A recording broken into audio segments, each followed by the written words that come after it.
বাংলাদেশকে দুর্নীতি, চাঁদাবাজি ও টেন্ডারবাজি মুক্ত করতে হলে সংখ্যানুপাতিক নির্বাচনী ব্যবস্থা চালুর কোনো বিকল্প নেই বলে মন্তব্য করেছেন ইসলামী আন্দোলন বাংলাদেশের আমির মুফতি সৈয়দ মোহাম্মদ রেজাউল করিম। বৃহস্পতিবার দুপুরে পিরোজপুর কেন্দ্রীয় শহীদ মিনার চত্বরে সমাবেশে তিনি এ কথা বলেন। চরমনায় পীর বলেন, গণঅভ্যুত্থানের পর রাজনৈতিক সংস্কৃতি পরিবর্তনের সময় এসেছে। তিনি আরও বলেন, এখন দেশ সংস্কার, দৃশ্যমান বিচার ও পিআর পদ্ধতিতে জাতীয় নির্বাচন দরকার। অনেকে ব্যক্তি স্বার্থে এর বিরোধিতা করছে বলেও মন্তব্য করেন তিনি।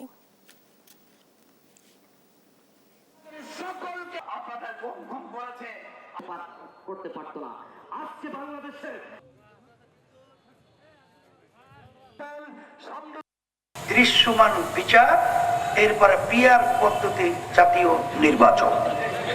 আসলে বাস্তবতা হলো সবাই বুঝেও জানেও যেগুলো দরকার, কিন্তু অনেকে ব্যক্তি স্বার্থ, দলের স্বার্থের জন্য তারা কিন্তু ভালো জিনিসকে তারা কিন্তু গ্রহণ করতে চায় না।